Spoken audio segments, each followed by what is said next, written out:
우리나라가 OECD 회원국 중에서 항상 1등을 하는 것들이 있죠. 문제는 안 좋은 게 기억에 많이 남는다는 건데 이걸 한번 볼까요? 인구 10만 명당 교통사고 건수를 조사한 건데 우리나라가 OECD 회원국 중에 교통사고 건수가 제일 많다고 합니다. 노인 빈곤율이나 자살률 같은 게 높다는 소리는 많이 들었는데 교통사고 건수까지 가장 많다는 건 저도 자료를 조사하면서 알게 됐습니다. 방금 전에 보신 자료는 인구 10만 명을 기준으로 한 거였고요. 자동차 1만 대당 교통사고 건수를 놓고 봐도 우리나라가 1등입니다. 교통선진국이라는 독일, 일본, 프랑스 이런 데는 순위로 따지면 차이가 별로 없는 것 같지만 사고 건수로 따지면 차이가 확연하게 나타나죠. 그래서 우리나라에서 보통 명사처럼 쓰이기 시작한 말이 있습니다. 김여사죠. 그동안 사고 관련해서 사이다라 불릴 만한 내용들이 없었던 것 같은데 오늘은 숫자로 된 자료와 같이 문제점을 살펴보고 시원한 해결책도 제시해 보겠습니다.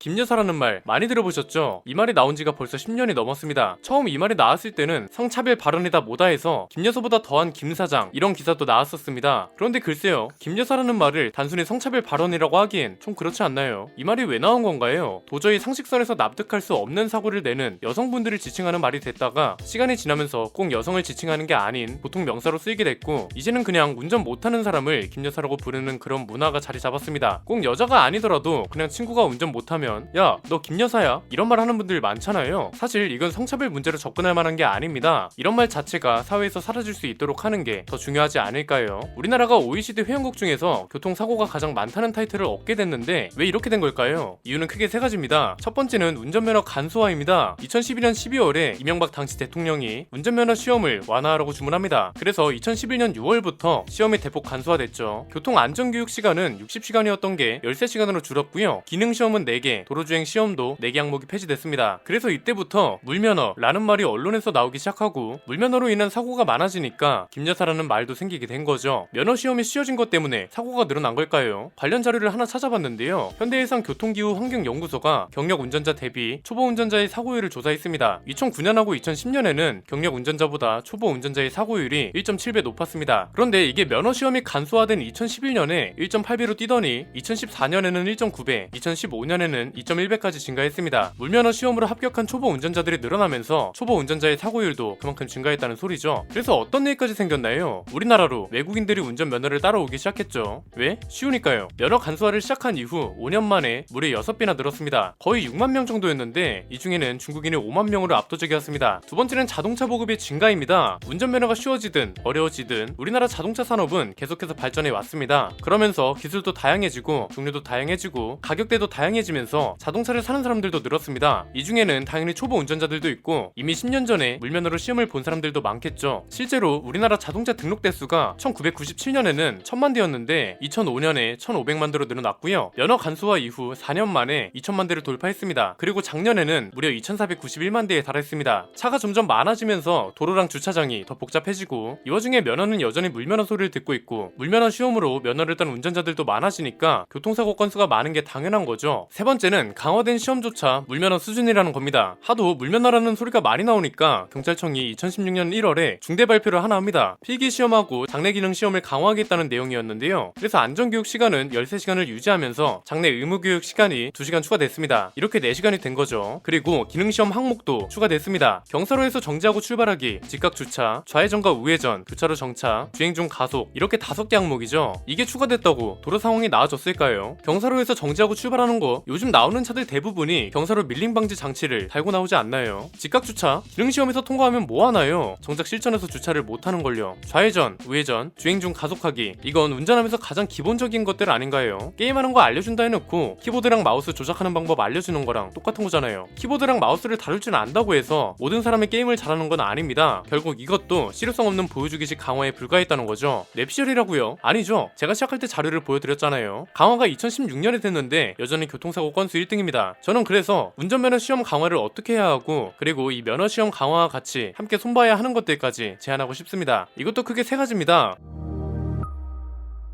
첫 번째는 운전면허 교육 환경하고 방식부터 바뀌어야 한다는 겁니다. 다 그런 건 아닌데요. 대부분의 운전면허 학원 강사들이 불친절하거나 제대로 알려주지도 않고 화만 냅니다. 아니, 학생이 돈 내고 배우러 간 건데 이거 못한다 저거 못한다 화만 내면 뭐하러 학원을 가나요? 그런 게 화가 나면 강사를 하면 안 되는 거죠. 교육 방식도 바뀌어야 합니다. 면허학원 가면 꼭 듣는 말 있죠. 자, 여기서 핸들 이빨 틀고 저기 뒷바퀴가 검은색 연석 세 번째에 오면 핸들을 또 반대로 이빨이 틀어. 그 상태에서 후진하다가 여기 옆에 나무 보이지? 어깨선하고 딱 맞추고 이때 핸들 똑바로 하고 후진하면 끝이야. 아니, 우리나라 주차장에 노란색 검은색 연석이 얼마나 있으며 어깨선에 나무를 맞출 수 있는 환경은 얼마나 돼요? 이게 시험인가요? 말도 안 되는 소리죠. 자, 그렇다고 면허학원을 나라에서 관리 감독도 할 수 없는 노릇이죠. 두 번째는 그래서 시험을 강화하면 된다는 겁니다. 시험이 강화되면 자연스럽게 교육이 별로인 학원들은 걸러질 겁니다. 왜? 합격률이 있잖아요. 합격률이 높은 학원으로 원생들이 몰리는 건 당연한 거니까요. 일단 시험 강화는 의무교육 시간을 늘리는 건 당연하고요. 기능하고 도로주행 시험도 단계별로 여러 번 진행해야 한다고 봅니다. 그 중에서도 핵심은 도로시험인데요. 도로시험이라는 명칭에 도로가 들어간다고 해서 실제 도로에서만 해야 한다고 생각하면 안 될 것 같습니다. 저는 도로시험이라는 개념이 도로에서 실제로 써먹을 수 있는 기술을 배우고 검증하는 시험, 이렇게 바뀌었으면 합니다. 초보 운전이라 천천히 가는 것까진 좋아요. 그런데 적어도 안날 사고까지 내는 건 아니라고 보거든요. 사고 대처 능력까지는 교육을 시키고 검증까지 해줘야죠. 단계별로 나누는 건 간단합니다. 주행 능력 시험, 차로 변경 등의 기능 활용 시험, 주차 시험, 안전 대처 능력 시험, 고속도로 주행 시험, 이런 식으로 나누면 된다고 봅니다. 지금 있는 도로 주행 시험은 주행 위주의 시험이죠. 이건 그대로 유지하면 될 것 같고요. 기능 활용 위주의 시험이 추가되어야 할 것 같습니다. 여기서 이제 차로 변경이나 경적을 울리는 상황, 방법, 이런 것들을 교육하고 검증하는 겁니다. 차로 변경할 때는 룸미러를 제대로 보는지, 숄더 체크를 안전하게 하는지, 사이드미러를 잘 보는지, 차로 변경을 안전하게 잘 하는지, 이런 걸 보는 거죠. 경적 울리는 것도 간단합니다. 의외로 경적을 부정적으로 보는 사람들이 있는데 그렇지 않습니다. 보복성으로 누르는 거 말고 사고 예방 차원에서 누르는 건 무조건 숙지를 해둬야 하거든요. 너무 남발해도 안 되고 그렇다고 너무 안 써도 안 되는 게 경적이라 이건 기능 시험장이나 도로 시험장에서 무조건 사용법을 알려줘야 한다고 보고요. 안전 대처 능력 시험, 이건 필수입니다. 여기서 풀브레이킹을 하는 방법 같은 걸 시험 보는 거죠. 간단합니다. 도로 주행을 마치고 와서 시험장 내에서 계속 시험을 진행하는 겁니다. 시속 60km 정도로 주행하다가 도로 위에 장애물 같은 게 튀어나오는 상황을 만드는 거죠. 차로 쳐도 안전한 것들 있잖아요. 한 10m 전에 멈추면 만점, 5m 전은 80점, 치면 실격, 이런 식으로 점수를 매기는 겁니다. 왜냐면 생각보다 브레이크를 못 밟아서 사고 나는 경우도 많거든요. 그냥 브레이크만 제대로 밟아도 멈출 수 있는 거리랑 속도예요. 그런데 핸들 잘못 틀어서 인도 위로 올라가고 당황해서 소리만 지르다가 박아버리고 이런 경우가 정말 많습니다. 지금 운전하시는 분들, 운전 경력이 정말 많은 분들도 풀브레이킹을 제대로 할 수 있는 분들은 얼마 없을 겁니다. 실제로 이게 얼마나 중요한지 볼까요? 지금 보시는 게 김승현 편집장이 실제로 겪은 건데요. 비가 엄청 오는 날입니다. 밤이고요. 그런데 우회전하는 택시가 멈추지도 않고 그냥 도로로 들어와 버렸습니다. 아마 일반적인 운전자였다면 빗길이 미끄러져서 택시를 받거나 핸들을 틀어서 중앙 분리대를 받거나 했을 겁니다. 그런데 김승현 편집장은 어떻게 됐을까요? 다시 영상을 보시면 택시가 보이자마자 풀브레이킹을 해버립니다. 여기에 상향등하고 경적까지 날려주고요. 빗길이라 미끄러웠는데도 멈출 수 있었던 이유는 풀브레이킹 하는 법을 평소에 숙지하고 있었기 때문이라고 했습니다. 풀브레이킹을 해본 분들은 아실 겁니다. 그냥 세게 밟는다고 되는 게 아니고요. 진짜 페달이 부러지는 듯한 느낌이 들 정도로 밟아야 합니다. 이건 페달이 실제로 부러지는 게 아니라 ABS 시스템이 작동하면서 끊기는 느낌이 나는 겁니다. 이런 느낌을 받아보신 분들이 생각보다 많지 않습니다. 그만큼 브레이크 활용을 제대로 못하고 있다는 거죠. 실제로 이걸 한 번이라도 밟아보지 않은 사람이라면 어떻게 알겠어요? 김승현 편집장은 이걸 어디서 배웠냐면 BMW 드라이빙 센터에서 교육을 받았거든요. 이게 정말 큰 도움이 됐다고 합니다. 사고율을 줄이려면 이 정도 시험은 무조건 봐야 한다는 거죠. 주차 시험도 포함해야 합니다. 주차는 도로 주행이 연장선이잖아요. 우리나라는 특히 주차 공간이 부족합니다. 평행 주차, 직각 주차는 물론이고 주차 라인이 좁은 경우는 어떻게 주차를 해야 하는지까지 알려주는 게 좋다고 봅니다. 그 다음은 고속도로 주행 시험인데요. 이것도 가능하면 추가하는 게 좋다고 봅니다. 우리나라 고속도로 지금 엉망이거든요. 1차로 정숙 주행이 답답한 건 둘째치고 얼마나 위험한 건지 모르는 사람들이 많죠. 차로 변경도 위험하게 하는 사람들이 많고요. 추월차로 이용하는 방법이라든지 진출입로 들어갈 때 깜빡이 켜는 거, 이런 것들만 제대로 교육해도 교통 상황이 훨씬 좋아질 겁니다. 꼭 고속도로가 아니더라도 자동차 전용 도로 같은 곳에서도 충분히 교육이 가능한 것들이죠. 너무 가혹하다고요? 그렇게 생각하시는 분들은 절대 운전하면 안 된다고 생각합니다. 쉽게 따서 뭐 할 건데요? 다른 나라들하고 비교해볼까요? 일본은 의무교육 시간만 60시간에 달하고요. 도로주행을 완료한 다음에 정식 시험을 따로 또 봐야 한다고 합니다. 그리고 면허 취득 후 1년 동안 초보 운전 표시를 붙이고 다니는 것도 의무고요. 일본 만화 같은 거 보면 이런 표시 본 적 있으실 겁니다. 중국도 면허 시험이 굉장히 빡셉니다. 아시아에서 제일 어렵기로 소문났거든요. 우리나라에서 괜히 시험을 보는 게 아니었다는 거죠. 필기 시험만 100문제 해달하고요. 커트라인은 90점 이상입니다. 기능 시험에 주행 시험은 기본이고 안전 시험까지 따로 있습니다. 독일도 시험이 어려운 걸로 유명합니다. 90분짜리 학과 교육을 14번 이상 수강해야 하고요. 응급처치 스포츠 교육도 8시간 이상 받아야 합니다. 학과 교육만 2개월에서 3개월이 걸린다고 합니다. 필기시험도 난이도가 상당합니다. 왜냐면 필기시험을 통과하려면 자동차의 구조, 엔진오일의 위치, 기타 부속품과 관련된 내용까지 다 알아야 하거든요. 우리나라처럼 야 필기는 웬만하면 붙어 이런 말조차 불가능하다는 거죠. 도로주행은 최소 12번을 해야 하고요. 여기에는 고속도로 주행뿐만 아니라 야간 운전도 포함되어 있다고 합니다. 이 정도는 해야 면허증이라 할 수 있지 않을까요? 그리고 저는 개인적으로 핀란드의 면허시험이 마음에 듭니다. 상황과 조건이 우리나라에서 현실화되긴 매우 힘들겠지만 가능만 하다면 꼭 도입했으면 좋겠습니다. 만약에 도입이 된다면 저는 이미 면허를 딴 지 꽤 됐지만 추가로 교육을 받으러 다닐 것 같습니다. 일단 학과 필수 교육 시간이 18시간입니다. 주행시험은 무려 9단계로 나뉘어져 있습니다. 나라 특성상 빙판길에서도 운전을 해야 하기 때문에 드리프트랑 스핀 기술까지 배웁니다. 이걸 통과한다고 해서 면허증을 바로 주는 것도 아닙니다. 임시 면허를 먼저 발급해 주는데요. 임시 면허를 받은 상태에서 2년 동안 교통법규를 2번 위반하면 면허가 바로 취소된다고 합니다. 난이도 높은 시험을 다 다시 봐야 한다는 거죠. 유럽에서도 핀란드 사람들은 운전 잘하기로 소문이 나 있습니다. 그래서 자동차 경주 드라이버들도 많이 배출됐고요. 어렸을 때부터 동네에서 이런 트랙데이 대회에 참가하기도 한다고 합니다. 국가 단위가 아니라 그냥 동네 문화인 겁니다. 이런 것까지는 어렵겠지만 그만큼 우리나라 시험이 형편없다는 걸 보여주는 사례가 아닐까 싶네요. 재밌는 자료가 하나 있습니다. 지금 면허시험이 강화됐다고 말하잖아요. 그런데 이게 보여주기식 강화임에도 불구하고 장래 기능시험 합격률이 무려 52.8%나 줄었다고 합니다. 그동안 운전대를 잡으면 안 되는 무수히 많은 사람들이 면허를 따갔다는 얘기죠. 세 번째는 교통 관련 법 강화입니다. 이건 그냥 간단하게 정리할 수 있습니다. 5030 정책 영상에서 말씀드렸던 거랑 비슷합니다. 음주운전이나 과속 같은 위법 행위들 있죠? 일단 이런 것들이 처벌 수위를 높이고요. 동시에 무단횡단 같이 사고를 유발하는 행동들 이런 것들도 처벌 수위를 같이 높여야 한다고 봅니다. 운전자만 나쁜 게 아닙니다. 자꾸 운전자도 내리면 보행자라고 하는데 보행자도 차 타면 운전자 아닌가요? 보행자랑 운전자를 왜 구분하나요? 똑같은 사람이라는 기준에서 둘 다 보호를 해야죠. 일단 사고 유발 행동이나 위법 행위들 규제만 강화해도 사고율 감소에 큰 도움이 될 겁니다. 시작이 바뀌어야 사회적인 인식과 문화도 바뀔 수 있습니다. 눈에 보이는 것만 바꾸지 말고 근본적인 문제부터 제대로 건드려줬으면 합니다. 김승현 안PD의 스포일러 안PD였습니다. 감사합니다.